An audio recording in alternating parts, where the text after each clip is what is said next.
learners, welcome to my channel Gurukul of Excellence. I am your mentor Rambhai Yadav. Learners, आज हम class 12th की book flamingo का chapter number 1 का last lesson start कर रहे हैं, जिसके ऑथर है अल्फोंजे डौडे. लर्नर्स, एक्सप्लेनेशन पार्ट स्टार्ट करने से पहले मैं आपको बताना चाहूँगी कि यदि आप वीडियो पूरा देखते हैं तो बोर्ड एग्जाम में आने वाले सभी textual and context based questions आप बड़े ही आसानी से अटेम्प्ट कर पाएंगे. एक बात और, बाकी सभी चैप्टर्स की वीडियोस भी मेरी चैनल पर अवेलेबल है. आप उनका भी यूज करके अपने एग्जाम की अच्छे से प्रिपरेशंस कर सकते हैं. तो चलिए लर्नर्स, अब हम स्टार्ट करते हैं इस चैप्टर का डिटेल एक्सप्लेनेशन.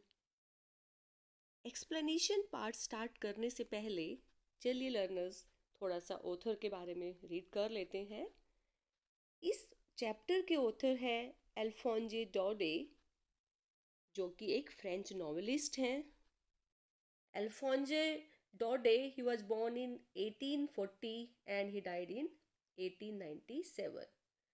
जो ऑथर है, he was a French novelist and a short story writer.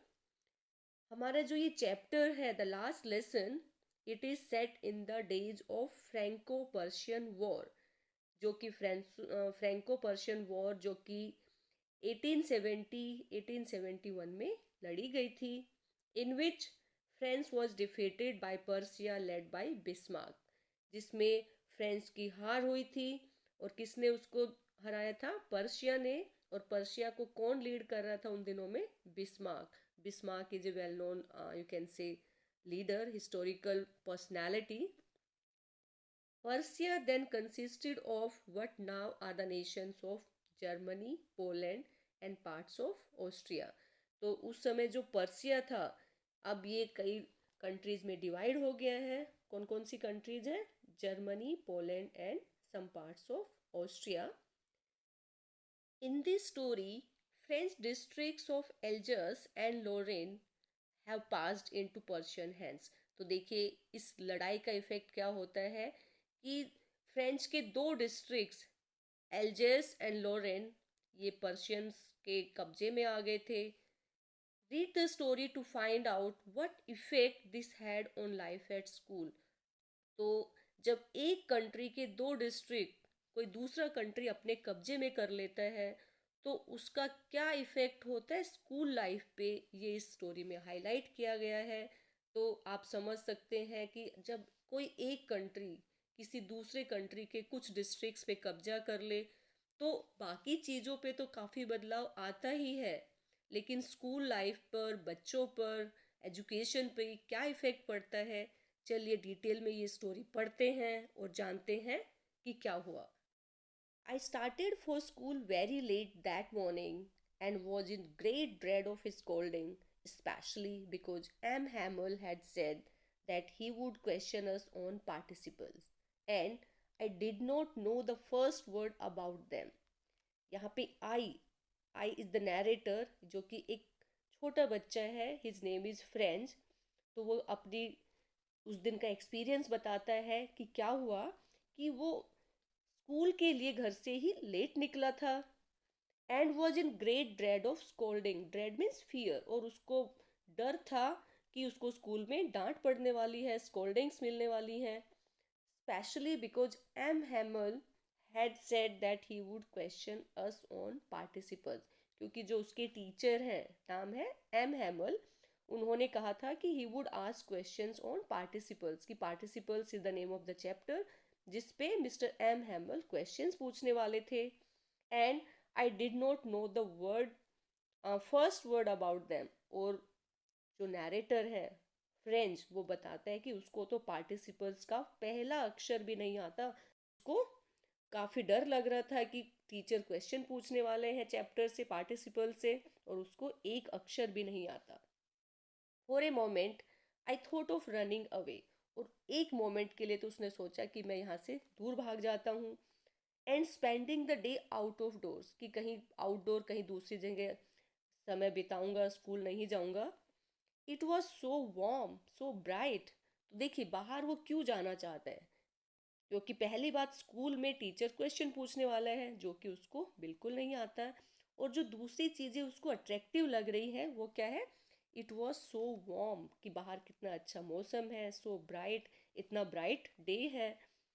The birds were chirping at the edge of the woods, और उसके साथ साथ जो बर्ड्स थे उनकी जो चहचहाहट थी at the edge of the woods, woods means forest के बाहर जो बर्ड्स थे चहचहा रहे थे वो उसको बड़े अच्छे लग रहे थे।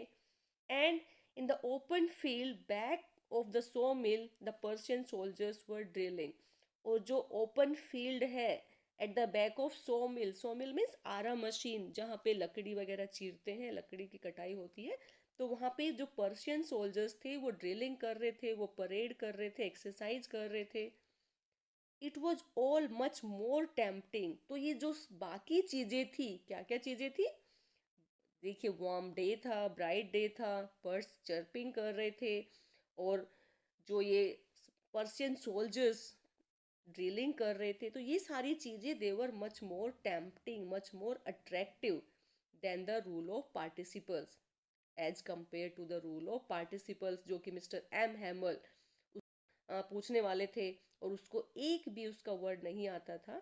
तो ये बाकी चीज़ें ज़्यादा अट्रैक्टिव लग रही थी as compare to the chapter. But I had the strength to resist, means friends जो उसे बाहर अट्रैक्टिव चीज़ें दिखाई दे रही थी as compare to the rules of participle, और उसका मन कर रहा था कि मैं बाहर चला जाऊं स्कूल में, मिस्टर एम हैमल गुस्सा करेंगे, उसकी पिटाई होने वाली है, इन सब चीज़ों से अपने आप को कंट्रोल करता है और फाइनली स्कूल जाने का डिसाइड करता है, and hurried off to school, और finally he went to the school, और जल्दी से स्कूल की तरफ बढ़ गया। When I passed the town hall, there was a crowd in front of the bulletin board.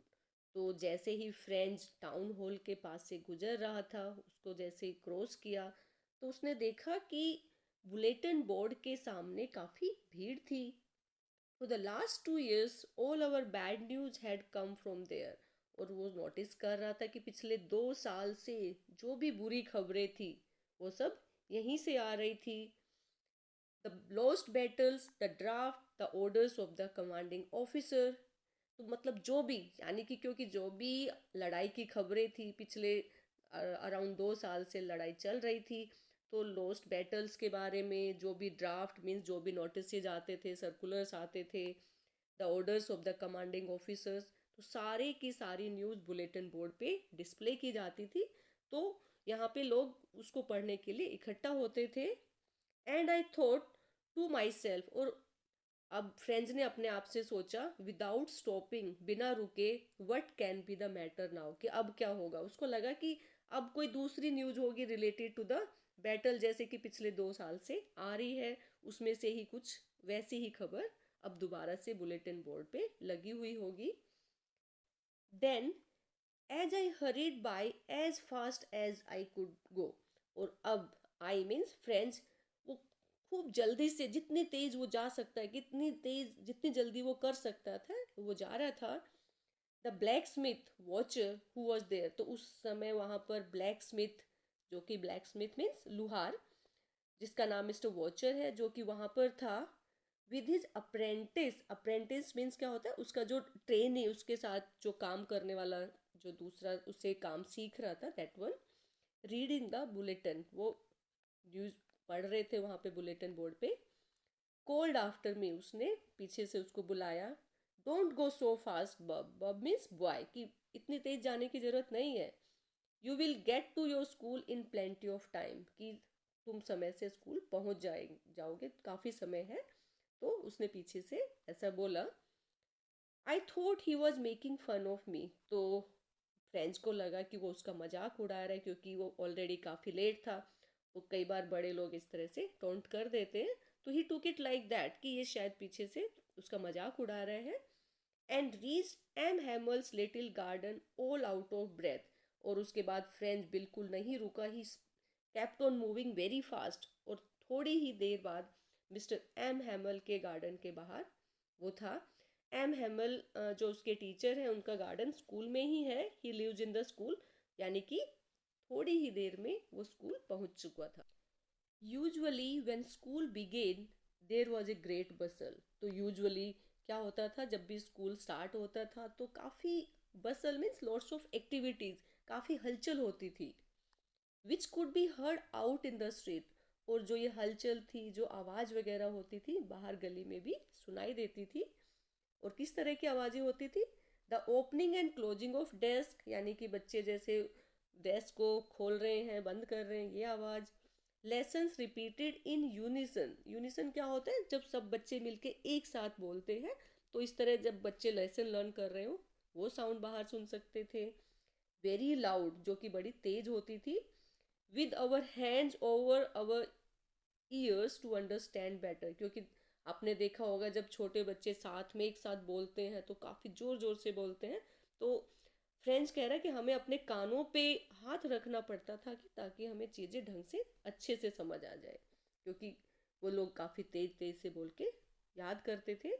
And the teacher's great ruler rapping on the table. Rapping means thumping on the table. और आपने देखा होगा teacher table पे ruler ठक ठक करके बच्चों का ध्यान अट्रैक्ट करने के लिए करते हैं, तो उसकी साउंड बाहर सुनाई दे जाती थी। तो कौन कौन सी साउंड बाहर ऑडिबल होती थी? देखिए, opening and closing of the desk. दूसरी, students repeating the lesson in unison. और उसके बाद rapping of the ruler on the table. तो these sounds could be heard in the street.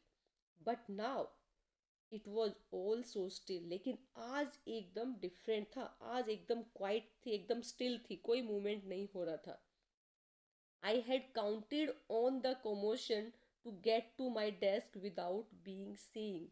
Counted on means क्या होता है? Depended on. कि अब देखिए, फ्रेंड सोच रहा था कि स्कूल में काफ़ी सारा कमोशन, कमोशन मीन्स नॉइस होगी, बहुत शोर शराबा हो रहा होगा। जैसे कि आपने देखा होगा सुबह स्कूल जब लगता है स्टार्ट होने से पहले, तो उसको लगा कि इस शोर शराबे में मैं चुपचाप बिना किसी के नज़र में आए अपने डेस्क पे जाके बैठ जाऊंगा। But of course that day everything had to be as quiet as Sunday morning. लेकिन उस दिन चीज़ें काफ़ी डिफरेंट थी। कैसी थी? ऐसा लग रहा था स्कूल इस तरह से शांत था, इस तरह से चुपचाप था कि जैसे ये संडे मॉर्निंग हो। यानी कि जैसा उसने सोचा था कि स्कूल में काफ़ी शोर शराबा होगा और मैं चुपचाप जाके अपने डेस्क पे बैठ जाऊंगा, तो उस दिन ऐसा कुछ भी नहीं था। स्कूल एकदम संडे मॉर्निंग की तरह शांत था। Through the window I so my classmates. अब उसने विंडो से झांक के देखा अपने क्लासमेट्स को। ऑलरेडी इन देयर प्लेसेस, तो सब के सब अपनी सीट्स पर बैठे थे। And M Hamel walking up and down with his terrible iron ruler. और मिस्टर एम हैमल जो उसके टीचर है, वो इधर उधर अपने जो टेरिबल, जो डरावना सा आयरन रूलर है, जो उसका लोहे का डंडा है, उसको लेके घूम रहे थे। अंडर हिज आर्म, उन्होंने अपने रूलर को अंडर हिज आर्म यानी कि बगल में दबाया हुआ था। I had to open the door and go in before everybody. अब देखिए, फ्रेंच को अब सबके सामने दरवाजा खोल के अंदर जाना था। You can imagine how I blessed and how frightened I was. तो आप इमेजिन कर सकते हैं कि उसको कितना हेजिटेशन फील हो रहा था। Blessed means he was feeling very shy and he was very frightened. तो आप बीइंग ए स्टूडेंट इस बात को अच्छे से इमेजिन कर सकते हैं, जब पूरी क्लास सीरियसली पढ़ रहे हो और सब शांति से बैठे हैं और आप ऑलरेडी लेट हो चुके हैं क्लास में जाने के लिए, तो कितना डर लग रहा होगा। This was the situation of friends. But nothing happen. लेकिन इसके टोटली ऑपोजिट उस दिन कुछ भी ऐसा नहीं हुआ। M Hamel saw me and said very kindly, go to your place quickly little friends. तो आज मिस्टर हैमल बिल्कुल नाराज नहीं हुए, बिल्कुल डांटा नहीं। और जो उनका जो रूलर था, जो स्केल था, उसका बिल्कुल यूज नहीं किया। रादर बड़े ही प्यार से, बड़े काइंडली उन्होंने क्या बोला? Go to your place quickly little friends, we were beginning without you. कि हम तुम्हारे बिना ही पढ़ाना स्टार्ट करने वाले थे। Now you go to your place. I jumped over the bench and sat down at my desk. तो अब जल्दी से फ्रेंच अपनी बेंच पे जाता है और अपनी सीट पे बैठ जाता है। Not till then, when I had got a little over my fright, did I see that our teacher had on his beautiful green coat. और जब थोड़ी देर बाद वो अपने थोड़ी इमोशंस को कंट्रोल कर पाया, क्योंकि पहले वो बहुत डरा हुआ था, जब वो अपने फियर को कंट्रोल कर पाया तो उसने ध्यान से देखा कि उसके जो टीचर थे, he was wearing his beautiful green coat, कि टीचर ने अपना ब्यूटिफुल ग्रीन कोट पहना हुआ था। हिज फ्रिल्ड शर्ट, और उसकी जो शर्ट थी वो कैसी थी, फ्रिल वाली। And the little black silk cap, और उन्होंने लिटिल ब्लैक सिल्क कैप पहनी हुई थी। ऑल एम्ब्रॉयडर्ड, और सारी एम्ब्रॉयडरी हुई, उस पर सारी एम्ब्रॉयडरी की हुई थी। That he never wore except on inspection and prize days, और जो ये ड्रेस जो उन्होंने पहनी थी, स्पेशल ड्रेस, ये कब पहनते थे, on inspection days and prize days, जब इंस्पेक्शन होता था या प्राइज स्कूल में दिए जाते थे उस टाइम वो ये ड्रेस पहनते थे। Besides the whole school seems so strange, और इसके अलावा पूरा स्कूल बड़ा ही स्ट्रेंज, बड़ा ही अजीब दिख रहा था। एंड सोलम, सोलम मीन्स वेरी सीरियस, और काफ़ी सीरियस नज़र आ रहा था, अजीब और सीरियस नज़र आ रहा था पूरा school. But the thing that surprised me most was to see on the back benches that were always empty, the village people sitting quietly like ourselves.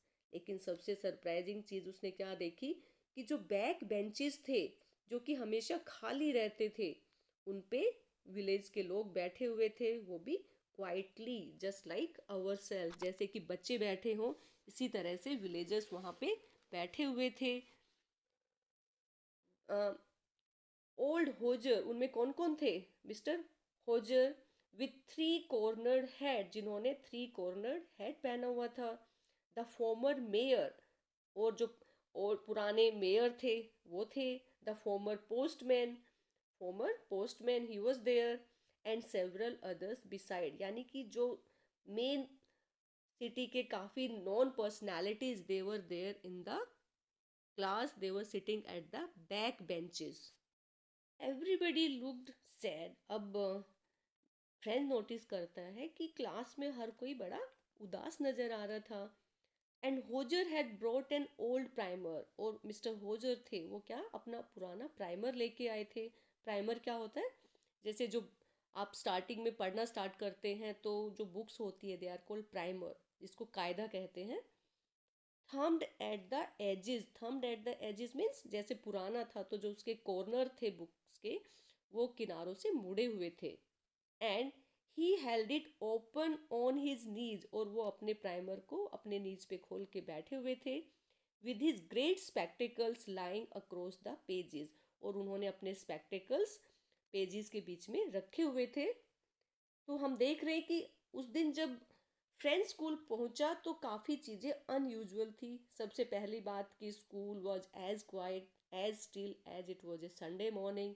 दूसरी बात, जब वो एंटर करता है तो mister M Hamel, he was already there and he did not say anything, rather very politely, very kindly he called him inside. Third, he was wearing his special dress which he used to wear on inspection and prize days। और सबसे surprising, सबसे unusual बात तो क्या थी, that villagers, old villagers, they were sitting at the back of the class and they were also trying to read. तो ये कुछ अनयूजुअल चीज़ें उसने क्लास में नोटिस की। नाउ लेट्स सी इसके आगे क्या होता है। While I was wondering about it all, तो अब जैसे कि वो इसके बारे में सोच ही रहा था, wondering means thinking about it, M Hamel mounted his chair, mounted means बैठे, एम हैमल अपनी सीट पे बैठ गए, अपनी चेयर पे जाके बैठ गए। And in the same grave and gentle tone, grave means serious, और जेंटल टोन में उन्होंने क्या बोला, which he had use to me, जैसे कि जब फ्रेंच क्लास में एंटर हुआ जो उसके लिए यूज की थी, सेम टोन में उन्होंने क्या कहा, said my children this is the last lesson I shall give you, कि मेरे प्यारे बच्चों कि आज मैं आपको लास्ट लेसन देने वाला हूँ, कि आज ये हमारा लास्ट लेसन है।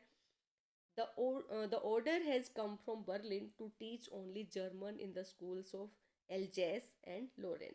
और उसने क्या बताया कि बर्लिन से ऑर्डर आ चुका है कि अब जो दो डिस्ट्रिक्ट्स हैं एल्जेस एंड लोरेन, इनमें अब जर्मन पढ़ाई जाएगी, कि अब क्योंकि उनका जो डिस्ट्रिक्ट है वो जर्मन्स के कंट्रोल में आ गया है, तो अब यहाँ पर जर्मन लैंग्वेज पढ़ाई जाएगी। The new master comes tomorrow, और उन्होंने बताया कि कल से नया मास्टर आएगा। This is your last French lesson, और आज जो क्लास है ये आपका लास्ट फ्रेंच लेसन है। I want you to be very attentive, तो मैं चाहता हूँ कि आप सब लोग बड़े अटेंटिव हो जाओ, बड़े ध्यान से सुनो। What a thunder clap these words were to me. Thunder clap means एक तरह से थंडर मतलब कि गड़गड़ाहट की आवाज़, एक तरह से पहाड़ टूटने की तरह उसको ये वर्ड सुनाई दिए। तो it was just like a thunder to him.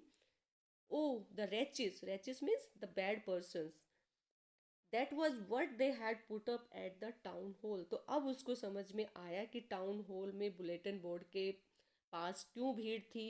अब उसको समझ में आया कि उन्होंने बुलेटिन बोर्ड पे क्या नोटिस लगाया होगा। माई लास्ट फ्रेंच लेसन, तो अब तक देखिए कि वो स्कूल आने से पहले, स्कूल आने से कतरा रहा था। He was interested to skip the school, लेकिन आज उसको बड़ा दुख हो रहा था स्कूल में आके कि आज मेरा लास्ट लेसन है। Why, I hardly knew how to write, और उसको अब फील हो रहा था कि मुझे तो अपनी मदर टंग लिखनी भी नहीं आती। आई should never learn any more, और आज मुझे पता लगा कि मैं इसको आगे नहीं पढ़ पाऊँगा। तो आप देखिए, जब आपको कोई चीज़ नहीं आती और आपको अचानक से पता लगे कि आप आगे से इसको पढ़ नहीं पाओगे, इसको नहीं सीख पाओगे, तो कितना दुख होगा, कितना बुरा लगेगा। तो वही एहसास अब फ्रेंच को हो रहा है। I must stop there then, कि अब मुझे यहीं पे रुकना पड़ेगा, मतलब यानी कि मैं अपनी मदर टंग आगे नहीं सीख पाऊँगा। Oh how sorry I was for not learning my lessons, और अब उसको दुख हो रहा था कि उसने अपने लेसन्स याद नहीं किए थे। फॉर सीकिंग बर्ड्स एग, तो मोस्टली क्या करता था, कई बार तो वो एग्स ढूंढने के चक्कर में नहीं पढ़ता था। और going sliding on the Saar, और कई बार स्लाइडिंग सीखने के लिए सार्स पे जाता था, तो वो अपना चैप्टर नहीं पढ़ता था, अपने लेसन्स लर्न नहीं करता था, तो उसके लिए अब उसको बड़ा दुख हो रहा है। My books that has seem such a new sense a while ago, और अब फ्रेंड्स को लग रहा है कि जो मेरी बुक्स, जो कि अभी तक मुझे एक न्यूसेंस मीन्स अ ट्रबल, एक प्रॉब्लम, एक आफत नज़र आती थी। सो हैवी टू कैरी, और उसको लगता था कि ये बुक्स कितनी हैवी है, इनको उठाना कितना मुश्किल है। My grammar and my history of the saints, और अपनी ग्रामर बुक, अपनी history of saints were old friends now, और अब वो कैसी लग रही थी, just like his old friend, यानी कि कुछ समय पहले उसे अपनी बुक्स एक आफत नज़र आ रही थी, और अब कैसी लग रही थी, जैसे कि उसके पुराने दोस्त हों। That I couldn't give up, जिसको वो छोड़ना नहीं चाहता था। And M Hamel to the idea that he was going away, और मिस्टर एम हैमल, जब उसको ये पता लगा कि Mr M Hamel was also going away, that I should never see him again, कि मैं उनको फिर दोबारा से नहीं देख पाऊँगा, made me forget all about his ruler and how cranky he was. तो जैसे ही ये पता लगा कि मिस्टर एम हैमल भी जाने वाले हैं, फिर उनको नहीं देख पाऊँगा, तो वो उनके जो रूलर से जैसे बच्चों को डांटते थे, पीटते थे, वो सब भूल चुका था। और ये भी भूल गया कि how cranky, cranky in the sense कि मीन्स कितने सनकी टाइप के इंसान है, ये भी उसको भूल गया। यानी कि जैसे ही किसी चीज़ के बारे में हमें पता लगता है कि वो हम लास्ट टाइम उसका यूज कर रहे हैं, लास्ट टाइम उनसे मिल रहे हैं, कोई लोग हैं उनसे, तो हमें वो सब अच्छे लगने लगते हैं, हम उनकी जो कमियां हैं उनको भूल जाते हैं। Poor man, it was in honour of his last lesson that he had put on his fine Sunday clothes. तो पुअर मैन किसके लिए यूज हुआ है, मिस्टर एम हैमल, कि बेचारे ने आज अपने लास्ट लेसन के ऑनर में संडे वाले जो fine clothes, the best cloth he was wearing in the class. तो अब फ्रेंड्स को पता लगा कि मिस्टर एम हैमल ने जो बेस्ट ड्रेस, जो कि इंस्पेक्शन डेज पे या प्राइज डेज पे पहनता था, वो क्यों पहनी हुई थी। And now I understood why the old man of the village was sitting there in the back of the room। और अब फ्रेंड्स को समझ में आया कि जो विलेजर्स थे वो क्लास में लास्ट में क्यों बैठे थे। It was because they were sorry, अब ऐसा लग रहा है कि वो सॉरी फील कर रहे थे too that they had not gone to school more, कि वो ज़्यादा स्कूल नहीं जा पाए, इस बात के लिए सॉरी फील कर रहे थे. It was their way of thanking our master for his 40 years of faithful service. और ये उनका अपना एक तरीका था टीचर को थैंक्स करने का जिसने 40 years तक फेथफुल्ली यहाँ पे काम किया था. And of showing the respect for the country that was theirs no more. और एक और तरीका था अपने देश के लिए रिस्पेक्ट शो करना जो कि अब उनका नहीं रहा था. तो एक तरह से जो विलेजर्स यहाँ बैठे थे वो किस लिए बैठे थे, सबसे पहले कि वो सॉरी फील कर रहे थे कि वो ज़्यादा स्कूल नहीं जा पाए. दूसरा, वो अपने टीचर मिस्टर एम हैमल को रिस्पेक्ट शो कर रहे थे फॉर हिज फेथफुल सर्विस. और तीसरा, वो अपने कंट्री की रिस्पेक्ट कर रहे थे जो कि अब उनका नहीं रहा था, क्योंकि अब वो पर्सिया के हाथ चला गया था. पर्सिया ने उनको ओवरकम कर लिया था, उनको जीत लिया था. While I was thinking of all this, और जैसे फ्रेंड्स इन सब के बारे में सोच ही रहा था, I heard my name called, उसका नाम पुकारा गया. It was my turn to recite, अब उसकी टर्न थी कि वो रिसाइट करते कि क्योंकि अब टीचर्स क्वेश्चंस पूछ रहे थे, तो it was his turn. What would I not have given to be able to say that dreadful rule for the participle all through, कि क्या करना था कि he had to speak all the rules of participles very loud and clear and without one mistake. कि उसको क्या करना था कि पार्टिसिपल्स के rule loud and clearly recite करने थे विदाउट वन मिस्टेक, यानी बिना किसी एरर के उसको पार्टिसिपल्स के रूल्स बोलने थे. But I got mixed up on the first word and stood there, लेकिन फ्रेंड्स पहले ही वर्ड पे कंफ्यूज हो गया और वहीं खड़ा हो गया. Holding on to my desk, he was holding his desk, my heart beating, और उसकी धड़कन तेज हो जाती है. And not daring to look up, और डर के मारे उसकी हिम्मत नहीं हो रही कि वो सर उठा के देखे. I heard M Hamel say to me, I won't scold you little friend. लेकिन अभी फ्रेंड ने मिस्टर एम हैमल को बोलते हुए सुना कि लिटिल फ्रेंड्स, मैं तुम्हें स्कोल्ड नहीं करूँगा, मैं तुम्हें नहीं डांटूंगा. You must feel bad enough, कि तुम्हें खुद ही बुरा लगना चाहिए. सी हाउ इट इज़, कि देखिए कैसा है.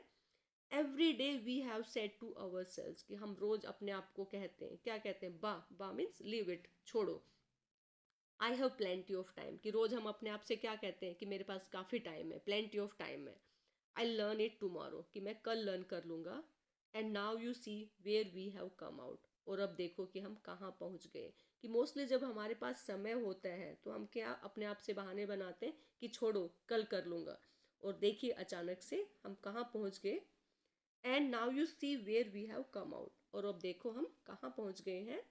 आह, that's the great trouble with Alsace. तो देखिए यही सबसे बड़ी प्रॉब्लम अपने डिस्ट्रिक्ट एलजेस के लिए है. She puts of learning till tomorrow, कि शी यहाँ पे क्या है कि यहाँ पे लोगों ने कल तक के लिए लर्निंग पुट ऑफ कर देना. पुट ऑफ मीन्स डिले कर दी, टालते रहे, कि मतलब इन द सेंस कि लोग यहाँ जब तक हमें एजुकेशन प्रॉपरली टाइम पे मिल रही थी हम इसको टालते रहे कि will do it tomorrow. Now those fellows out there will have the right to say to you, how is it you pretend to be Frenchman and yet you can neither speak nor write your own language. तो यहाँ पे M Hemal कहना चाह रहे हैं कि जब हमें लर्न करने का समय था तो हम अपनी बात को, अपनी पढ़ाई को आगे के लिए टालते रहे. और अब दोज फेलोज मीन्स जो ये फ्रेंच पीपल है, पर्सियंस है, कल देखना वो तुम्हें क्या कहेंगे कि तुम प्रिटेंड करते हो कि तुम फ्रेंच मैन हो, कि तुम फ्रेंच हो, लेकिन ना तो तुम्हें फ्रेंच लिखनी आती है और ना ही तुम्हें बोलनी आती है. तो मतलब जब तुम्हें अपनी खुद की मदर टंग ना लिखनी आती है ना बोलनी आती है तो तुम कैसे फ्रेंच पीपल हो. But you are not the worst, लेकिन अब मिस्टर हेमल कहते हैं कि तुम वर्स्ट में नहीं हो, यानी तुम बहुत खराब स्थिति में नहीं हो, poor little friends. We have all a great deal to reproach ourselves with. Reproach means कि टू स्कोल्ड, कि हम सब अपने आप को ब्लेम कर सकते हैं, स्कोल्ड कर सकते हैं, तुम ही एक अकेले नहीं हो. Your parents were not anxious enough to have you learn. तो सबसे पहले अब मिस्टर हैमल उसके पेरेंट्स को, फ्रेंड्स के पेरेंट्स को ब्लेम करता है. Your parents were not anxious enough to have you learn, कि तुम्हारे पेरेंट्स इतने एंक्शियस नहीं थे, इतने विलिंग नहीं थे कि तुम पढ़ो। क्या करते थे देखिए, they prefer to put you to work on a farm और द मिल्स, कि कई बार क्या करते थे पेरेंट्स कि उसको फार्म पे काम करने के लिए या मिल पे काम करने के लिए भेज देते थे, so as to have a little more money, ताकि थोड़ा घर में और पैसा आ जाए, ताकि तुम पैसा कमा सको। एंड आई, अब वो अपने आप को ब्लेम कर रहे हैं, I have been to blame also, कि मैं भी इसके लिए जिम्मेदार हूँ, मुझे भी ब्लेम किया जा सकता है। Have I not often sent you to water my flowers instead of learning your lessons, तो वो कहते हैं कि क्या मैंने तुम्हें अपने पौधों को, अपने फ्लावर्स को पानी देने के लिए नहीं भेजा, बजाय इसके कि तुम लेसन लर्न करते, मैंने तुम्हें पौधों को पानी देने के लिए भेज दिया। तो यानी कि इसके लिए मैं भी जिम्मेदार हूँ, तुम अकेले ही जिम्मेदार नहीं हो। And when I wanted to go fishing did I not just give you a holiday, कि जब मैं फिशिंग के लिए गया तो क्या मैंने तुम्हें छुट्टी नहीं कर दी थी, यानी स्कूल की छुट्टी कर देता था मिस्टर एम हैमल जब उनको फिशिंग वगैरह के लिए जाना होता था। तो यहाँ पे मिस्टर एम हैमल छोटे फ्रेंच को ही रिस्पॉन्सिबल नहीं ठहरा रहा कि उसको अपनी मदर टंग नहीं आती, ना लिखनी आती है, ना बोलनी आती है, वो इसके लिए उसके पेरेंट्स को और खुद को भी जिम्मेदार मानता है। Then from one thing to another M Hamel went on to talk of the French language, तो उसके बाद मिस्टर एम हैमल ने एक के बाद एक कई सारी बातें फ्रेंच लैंग्वेज के बारे में बताई, saying that it was the most beautiful language in the world, और उन्होंने क्या बताया कि French language is the most beautiful language in the world, कि सबसे ब्यूटीफुल लैंग्वेज फ्रेंच है। द क्लियरेस्ट, और ये सबसे क्लियर लैंग्वेज है। द मोस्ट लॉजिकल, और सबसे लॉजिकल लैंग्वेज है। That we must guard it among us, और हमें इसको अपने अंदर जीवित रखना चाहिए, in the sense we should speak our mother tongue, we should learn our mother tongue and never forget it, और हमें इसे भूलना नहीं चाहिए। Because when a people are enslaved, a people means people of a country, कि जब किसी देश के ऊपर गुलामी आती है या कोई देश गुलाम हो जाता है, as long as they hold fast to their language it is as if they had the key to their prison, कि अगर वो अपनी मदर टंग को याद रखते हैं, अपनी मदर टंग को जीवित रखते हैं, तो मदर टंग एक तरह से उनकी की टू प्रिजन है। प्रिजन एक तरह से उनकी स्लेवरी हो गई, गुलामी हो गई।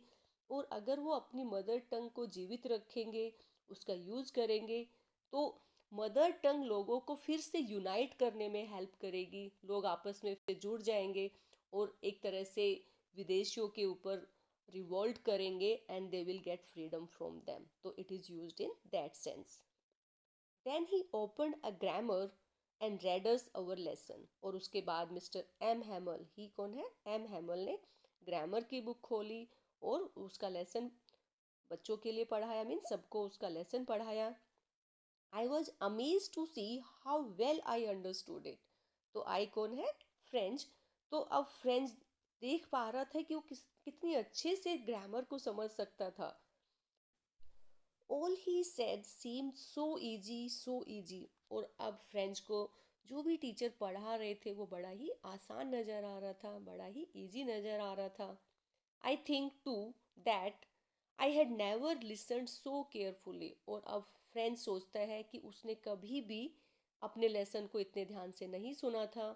And that he had never explained everything with so much patience, और फ्रेंच को ये भी लग रहा था कि ही मीन्स उसके टीचर ने इतने पेशेंस के साथ लेसन को कभी एक्सप्लेन नहीं किया था।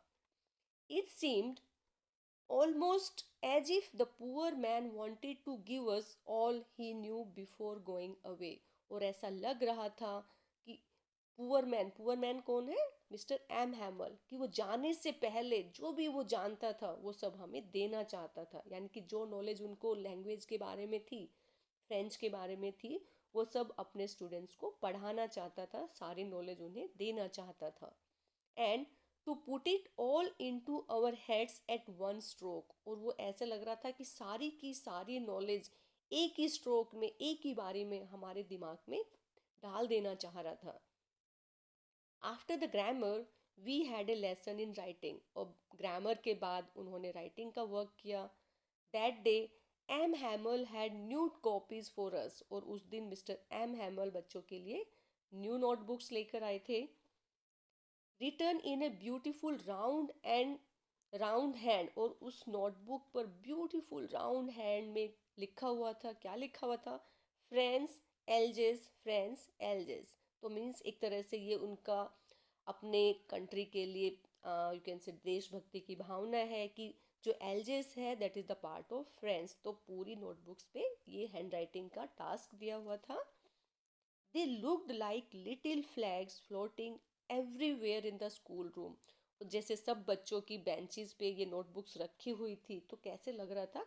जैसे कि छोटे छोटे ब्यूटीफुल फ्लैग्स हों जो कि पूरे क्लासरूम में लगे हुए हों। Hung from the rod at the top of our desk, जैसे छोटी छोटी रोड्स के ऊपर, डेस्क के ऊपर लगा के ये छोटे फ्लैग लगा दिए हैं। तो ये एक तरह से फ्रेंड्स इमेजिन कर रहा है कि जैसे नोटबुक्स पे उनकी कंट्री और उनके सिटी का नाम लिखा था, तो ऐसे लग रहा था ये उनके देश के फ्लैग्स हैं।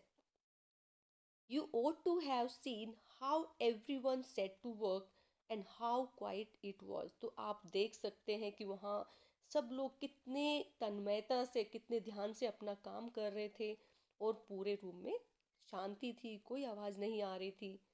The only sound was the scratching of the pens over the paper, और सिर्फ एक ही आवाज़ क्लासरूम में सुनाई दे रही थी, जो कि जो हम लिखते हैं तो पेन का पेपर पे चलने से जो आवाज़ आती है वो आवाज़ सुनाई दे रही थी। वंस सम बीटल्स फ्लू इन, और एक बार क्या हुआ कि कुछ जो बीटल्स हैं, छोटे इंसेक्ट्स थे, वो क्लासरूम में आ गए। But nobody paid any attention to them, लेकिन किसी ने बीटल्स की तरफ कोई ध्यान नहीं दिया। देखिए, अगर नॉर्मल में कोई क्लास चल रही होती है और कोई इंसेक्ट क्लास में आ जाता है, तो आपने नोटिस किया होगा कि बच्चे सारे डिस्ट्रैक्ट हो जाते हैं, लेकिन उस दिन किसी ने बीटल्स की तरफ ध्यान नहीं दिया। Not even the littlest one, कि इवन सबसे जो छोटे बच्चे थे उन्होंने भी बिल्कुल ध्यान उनकी तरफ नहीं दिया। who worked right on tracing their fish hooks as if that was French too। और वो ऐसे लग रहे थे, वो अपने ट्रेसिंग वर्क कर रहे थे फिश हुक्स के साथ, इस तरह से लग रहे थे यानी कि वो भी अपने काम बड़े ही इन्वॉल्व होके बड़ी तन्मयता से कर रहे थे। On the roof the pigeons cooed very low, और उसी समय रूफ पे कबूतर के गुटरगू करने की आवाज़ आती है। And I thought to myself, और फ्रेंड्स अपने आप से सोचता है, will they make them sing in German even the pigeons. देखिए यहाँ पे फ्रेंच क्या कह रहा है कि will they is use for Germans. देखिए, जैसे ही जर्मन्स ने फ्रांस पर अपना कंट्रोल किया, तो उन्होंने वहाँ पर जर्मन लैंग्वेज को इम्पोज कर दिया।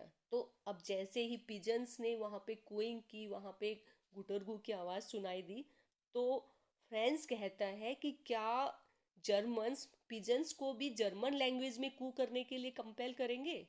यानी कि इसका अर्थ है जैसे कि बर्ड्स वो किसी दूसरी लैंग्वेज में नहीं बोल सकते, इसी तरह किसी भी कंट्री के लोगों को दूसरी लैंग्वेज में बोलने के लिए कंपेल नहीं किया जाना चाहिए, क्योंकि जो मदर टंग है that is the natural thing they learn from their childhood, और किसी की मदर टंग को बदल देना that is really very difficult.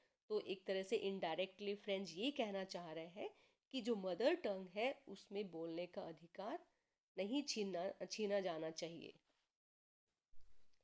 Whenever I looked up from my writing, I saw M. Hamel sitting motionless in his chair and gazing first at one thing, then at another, as if he wanted to fix in his mind just how everything looked in that little schoolroom।